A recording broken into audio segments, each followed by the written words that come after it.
Hello there ladies and gentlemen, I'm Paul TX141 Walsh, welcoming you to an all new pair of Ace in a Day gameplays for the arcade modal War Thunder. In today's episode we shall be reviewing one of the rarer birds in the skies of War Thunder, and that is the D.521, a French fighter aircraft coming at a tier of 2 and a battle rating of 3.3 as found in the British fighter premium lines. To understand the history behind the D.521, we need to understand the history behind its progenitor, the D.520. We begin then on the 15th of June 1936, where the French Air Ministry issued a specification for a new fighter.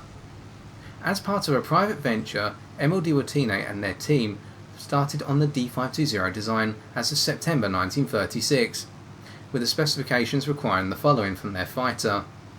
the ability to reach a max speed of 500 km an hour, 310 miles per hour, the ability to climb to an altitude of 8,000 metres, 26,000 feet in under 15 minutes, take off and land within a distance of 400 metres, 1,300 feet, and be armed with two MAC 1934 7.5mm machine guns and at least one Hispano-Suiza HS.9 20mm cannon. The initial prototype, D.520.1, flew for the first time on the 2nd of October 1938, but with limited success. The plane's Hispano-Suiza 12Y-21 inline engine overheated due to the placement of the radiators in the wings, and the plane did not reach its expected top speed of 325 miles per hour. To resolve these issues then, a number of changes had to be made to the design, whereby the radiators were moved to the aircraft's belly and the exhausts were redesigned to prevent future overheating, and the rudder, cockpit and landing gear of the second prototype were modified to the extent that the prototype was redesignated D.520.2. This second prototype was to also feature the slightly more powerful Hispano-Suiza 12Y-31 inline engine and flew for the first time on the 9th of January 1939. This plane was to achieve a top speed of 340 miles per hour and reach 8,000 metres altitude in 12 minutes and 53 seconds. Based on this success and surpassing the specifications, a third prototype, D.520.3, saw its inaugural test flight on the 5th of May 1939, and the D.520 was to enter production with the Société Nationale des Constructions Aéronautiques du Midi (SNCAM) by the summer of 1939. The finalised D.520 design was based around the following then: a single 935 horsepower Hispano-Suiza 12Y-45 inline engine and the following armament: one 20mm Hispano-Suiza 404 cannon, firing through the propeller hub with 60 rounds, and four 7.5mm MAC 1934 M39 machine guns, two to each wing, with 675 rounds per gun. The plane was to enter service with the French Air Force as of April 1940, and only 139 planes had been produced at this point. This slow production was due to difficulties in tuning both the aircraft's engine and its armament. Nonetheless, the plane was to prove itself as France's best modern fighter design of World War II during the Battle of France from May to June of 1940, being able to compete with the Luftwaffe's own Messerschmitt 19 Emil design. Whilst the D.520 was the slower aircraft, it was superior in manoeuvrability, and the design was so successful that it remained in production in Vichy, France from the summer of 1941 through to December of 1942. The plane was to see continued service in the Second World War in the hands of the Luftwaffe, the Regia Aeronautica, and both the Bulgarian and Free French Air Forces. In terms of the D.521 then, this was a prototype D.520 fitted with a 1030 horsepower Rolls-Royce Merlin 3 engine. Yet, due to lack of success with the power plant, it was most likely that during the late 1939 early 1940 period that the design was scrapped.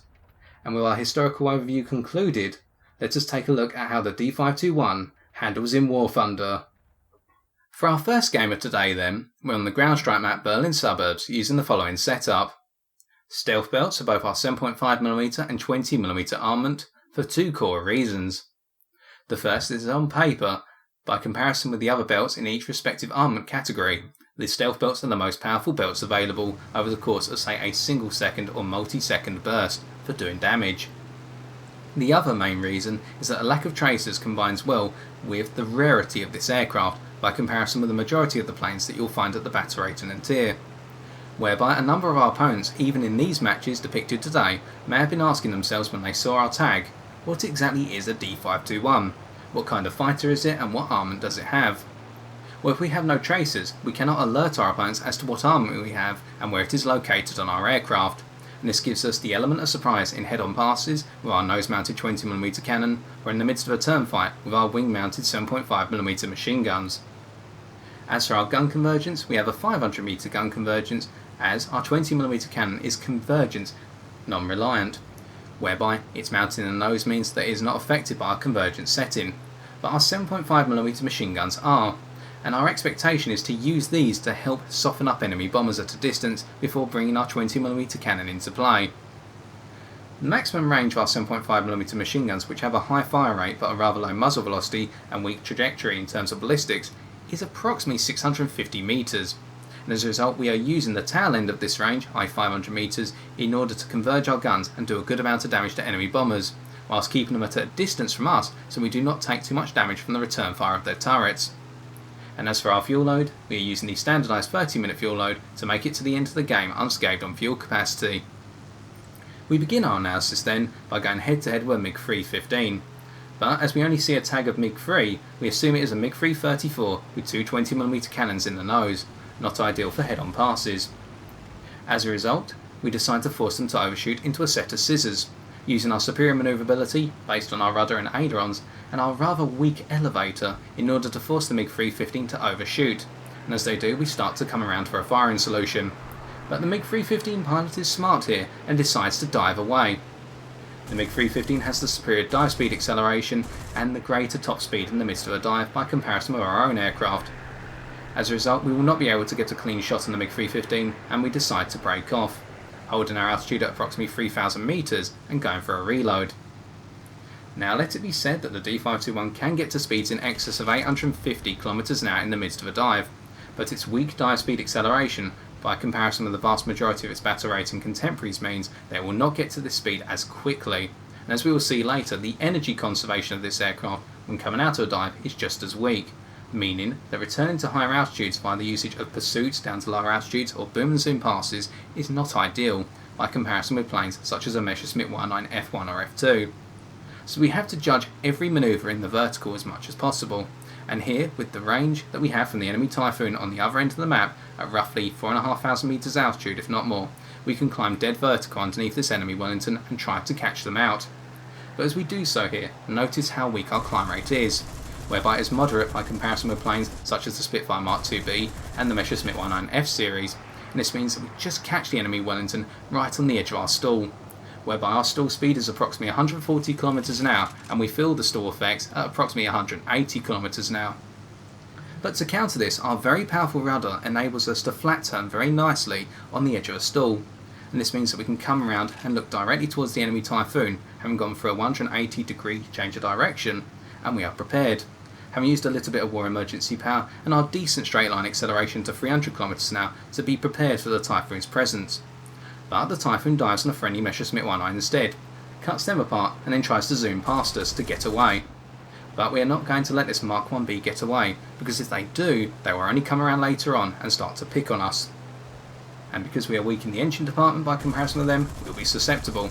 But providing ample lead to the lead indicator, we cut the Typhoon apart at approximately 700 metres for another kill, showing the extended range provided by the nose-mounted 20mm cannon and how powerful it can be in short bursts. Now as we come around here and level out at approximately 3,500 metres altitude, we should really discuss the overall engine performance of this aircraft, i.e. the Merlin 3 engine. The engine itself is respectable, and it provides decent straight line acceleration as already said, from its stall speed, i.e. 140 km an hour, up to 300 km an hour. Although to get to this speed quickly, you will need to engage war emergency power, something which is required by comparison with planes such as the Messerschmitt 109s and the Spitfire Mark IIA, which we previously reviewed as seen in the top right corner of your screen, as displayed now. And this provides us with a little bit of a weakness in this aircraft, that we are reliant on our WEP more than other aircraft at our battle rating. So as a result, as we go to speeds in excess of 300 km an hour, this means that we're going to have to really use our war emergency power to accelerate to speeds up to say 450 km an hour. And as we saw in that straight line glide there, holding a speed of 450 km an hour can be very difficult. But we switch to boom and zoom here and we dive down on a Hurricane Mark IIB. Unfortunately, even the slightest changes in trajectory means that we do miss the Hurricane Mark IIB, but we carry through on a P400 and use our 20mm cannon to cut them to pieces for our third kill. And as we glide along, we can see how our energy retention in the midst of a boom and zoom pass is rather poor, as our speed has already fallen below 600 km an hour after a couple of very subtle manoeuvres. Now in a plane such as a Fokker 190A1, we would hold our speed a lot more easily and be able to get away, alternatively actually come around and try to pick on another close range target before breaking away from the engagement. So here is another core weakness of the D.521, that its energy retention when coming out of a dive is very poor by comparison with a number of planes, especially the likes of a J2M2.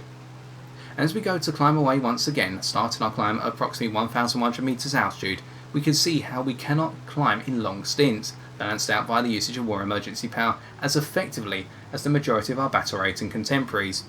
as our speed has already dropped below 290 km an hour as we reach 1,800 meters altitude.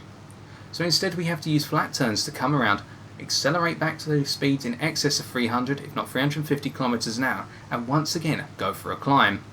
And this means that extended climbs can only be achieved by the case of climbing for a short period, levelling out to build up one speed, and then climbing again.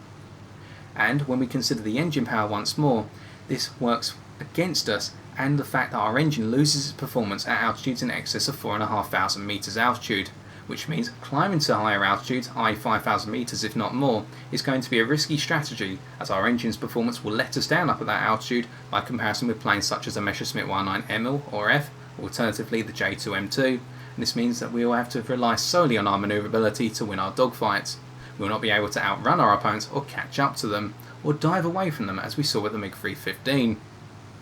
Now having reached 2,700 meters altitude here, we are gradually sauntering over the middle of the battlefield. We can see that a large furball has developed and we do not want to be there, but more on that in the second game. Instead we are sauntering towards an enemy Fokker 190 and an enemy Corsair who are both picking on one of our friendlies in the distance, a friendly Dauntless. As our opponents dive down to attack the Dauntless once again, in particular the Fokker 190, we are going to go into our own dive here. Having noticed that these two enemy fighters are cut off from the main group,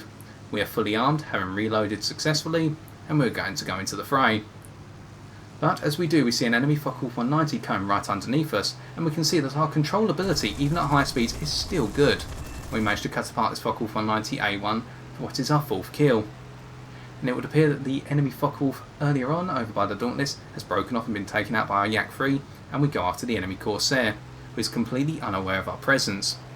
And this enables us to have some success in boom and zoom passes, i.e. when our opponents are not aware of our encroaching presence and we can bring our armament to bear, where they are locked onto a single manoeuvre such as that turn in the Corsair. And we see here our Yak-1 tries to go for both us and our Typhoon Mark 1A, and with only 9 cannon rounds left we wait for them to level out and we cut them apart with our remaining 9 cannon rounds for what is our 6th kill. We had to be patient there, as our limited 20mm cannon armament meant that we could not waste our rounds, and this is something one will have to get used to, alternatively mitigate by the usage of a higher reload skill in the crew skills. As we have gone for another reload here, we gradually make our way away, noticing that the enemy Corsair at the top of your screen is making their way towards us for another engagement, and we are just going to creep away to stay alive to the end of the day. Gaining a little bit of altitude here in case the Corsair rushes towards us and the game goes on for a longer period of time, and we'll be ready to engage them by using our manoeuvrability. In terms of our dive, we were saying that we still can retain some of our control surface in the midst of a dive. We will come on to that in the second game as well. But with this first game ending now, let us take a look at the post-game stats.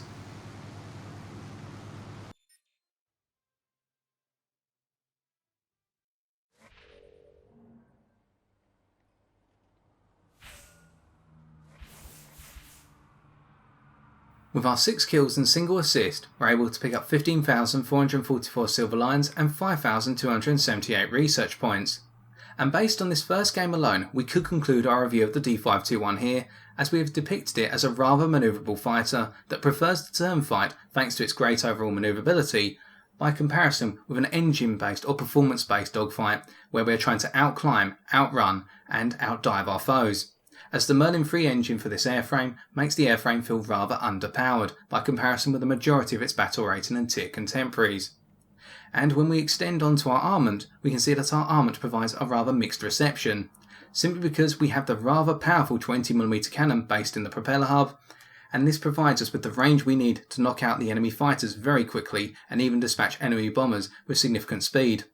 But as soon as we run out of our limited ammunition, we are reliant on the supporting 7.5mm machine guns, and these lack the overall firepower in singular bursts. Instead, we have to whittle down our foes using our high fire rate and high ammo capacity on the 7.5mm machine guns. And through this basis, we're able to come third by comparison to the rest of our team.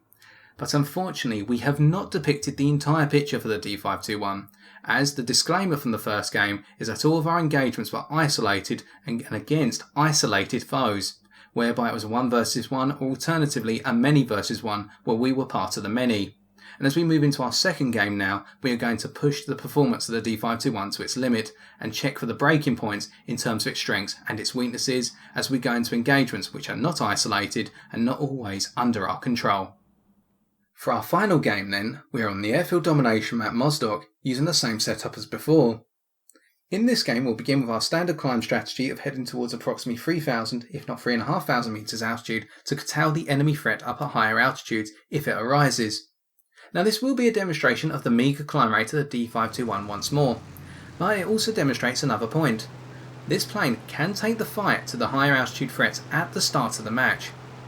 Your climb rate is sufficient enough to enable you to get to approximately 3,500 metres altitude or even just 3,000 metres altitude with the speed ready to go into an engagement. And this can typically occur, especially in ground strike matches, where you and the enemy team, i.e. the players who are climbing towards altitude, will bump into each other at roughly 3,000 to 4,000 metres altitude at the start,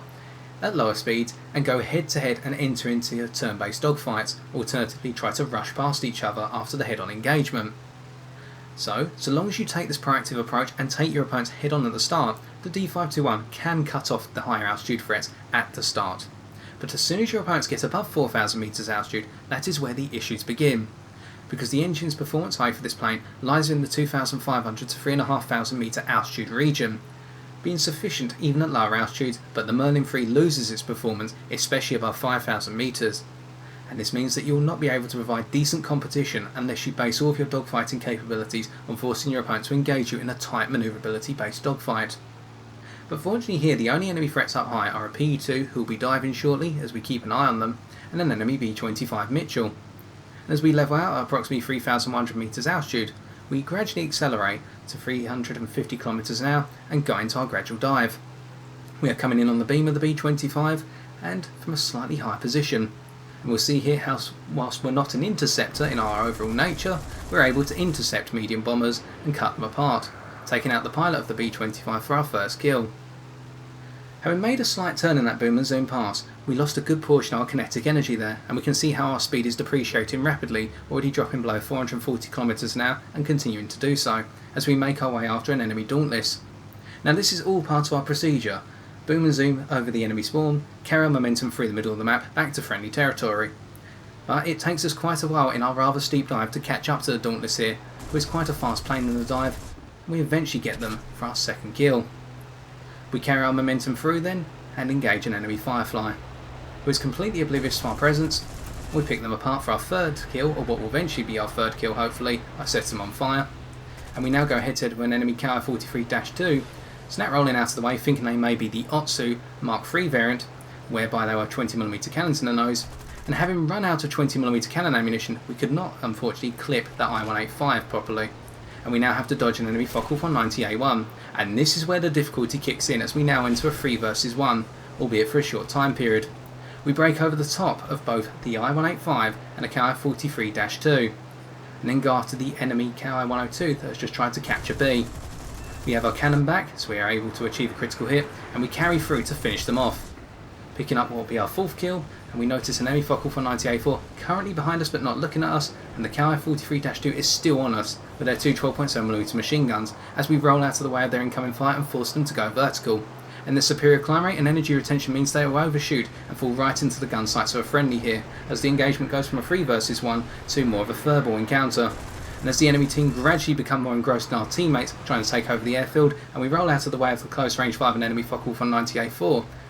we pick up our ace in a day and we try to get away, but unfortunately we now have a Brewster Buffalo on our 6, And this is where the difficulty in straight line acceleration for this aircraft is a major hindrance when you want to get away from the furball, because all enemy threats have to be neutralised or wound up in the midst of a dogfight, completely ignoring you to enable you to get away. And we once again use a series of snap roll based manoeuvres, including a half split S, to dodge the incoming fire in the head-on Focke-Wulf 190A4 before cutting over the top of the Brewster Buffalo and using our ability to balance this plane out at low speeds as the Buffalo is being contested by a couple of our friendlies to avoid their fire. And now fortunately, with 3 friendlies to the 2 enemies, we were able to get away, as our friendlies have gotten to the 6s of our opposition. So we very quickly there went from a 3 versus 1 where we were the one, to a furball that was strongly contested, to a situation of 3 versus 2 with the 3 being our friendlies. But notice how we could not get away after our initial boom and zoom pass. We had to turn and fight the Focke-Wulf 190A1. And this can really catch you out in the D.521 because you'll think in the boom and zoom pass where you cut through the middle of the map, you will have the speed and therefore the ability to get away from anyone who would try to chase you. But this is not the case. And a large number of times you will be caught completely off guard if you just assume you can put the nose down, level out when you've got a speed, i.e. 650 km an hour or so, and just walk away without being shot to pieces. Instead you have to turn and fight, and because of the weak straight line acceleration of this plane in general, you cannot afford sometimes to be able to get away instantly, as we pick up a double kill here on a Heinkel 51 and a P26P shooter who are both trying to chase some of our friendlies. Rather fortunate, but we can see how our firepower on lightly armoured aircraft can cut them to pieces. You need to be able to watch out for the situations where your opponents will be able to catch up to you, because your weak straight line acceleration and ability to hold your speed at speeds in excess of 400 km an hour will mean you'll be caught off guard if you do not keep checking your 6. And that is one of the rather interesting things about this plane. Its overall control surfaces tend themselves towards lower speeds, with the roll rate being conserved up to 500 km an hour and then locking up to roughly 50% in excess of 700 km an hour. The rudder is always strong so long as you do not take the speed above 750 km an hour, and then it depreciates by roughly 25% as you reach 850 km an hour. And the elevator, the weakest control surface of the 3, holds its ground at roughly all speeds, although when you are coming out of a stall, if you enable this plane to go dead vertical downwards into the midst of a very steep dive in order to build up its speed, the elevator becomes incredibly heavy until you hit 300 km an hour, but otherwise the elevator is very consistent. And this means essentially you always need to keep your speed in that moderate region of 250 to 350 km an hour. Alternatively, you can take your speed down to 200 km an hour if you want to play towards your stall limit. But in doing so you have to be aware of the fact you do not have the acceleration to suddenly build up your speed and make very sharp manoeuvres if you have multiple opponents on you, as we did see in that many versus 1 and eventual furball engagement. But with that, and noticing the game is coming to its close, we're just going to stay away from the enemy threats for now, and instead put on our smoke and just carry off towards the sunset, as we've lived to fight another day with 7 kills in our pocket. And it is now time for us to take a look at the post-game stats.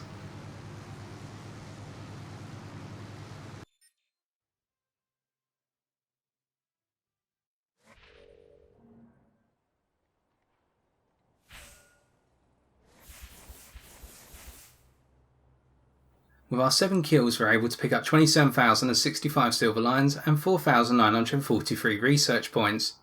To defeat the D.521 then, you can take one of 2 approaches. The first is to outmaneuver it outright, in planes such as the Spitfires and Zeros that this aircraft can encounter, as whilst this plane is rather manoeuvrable, its turn circle is moderate, matching up to the likes of the Yakovlev Yak-1. The alternative approach is to be able to use your plane's superior engine performance compared to the D.521's own in order to be able to A. outclimb it, in planes such as the J2M2 and force it to stall out in your wake,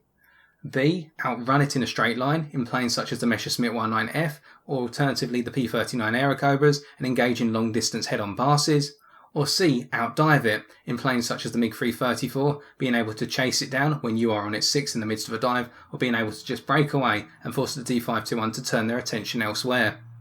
And when you do get this plane in your gun sights, whilst it is rather durable, as depicted by the 20mm cannon rounds we absorbed into our tail for an enemy Focke-Wulf 190A4 as we broke over the top of them in the course of the second game, we originally thought it was an I-185, and apologies for that. This plane will not be able to hold up in the long haul through sustained cannon fire or even heavy machine gun fire.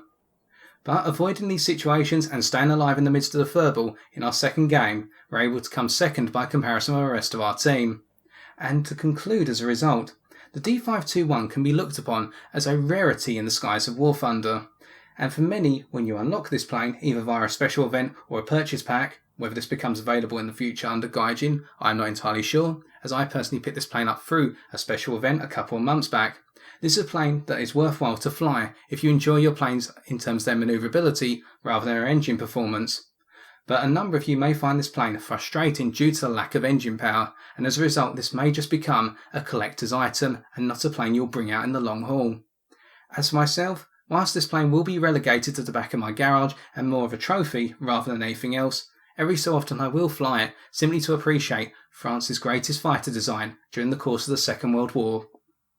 And so I've been TX141, and if you've enjoyed this video, why not leave a like, comment and subscribe for future War Thunder videos on my channel. Yet until next time, ladies and gentlemen, take care and good luck in the skies!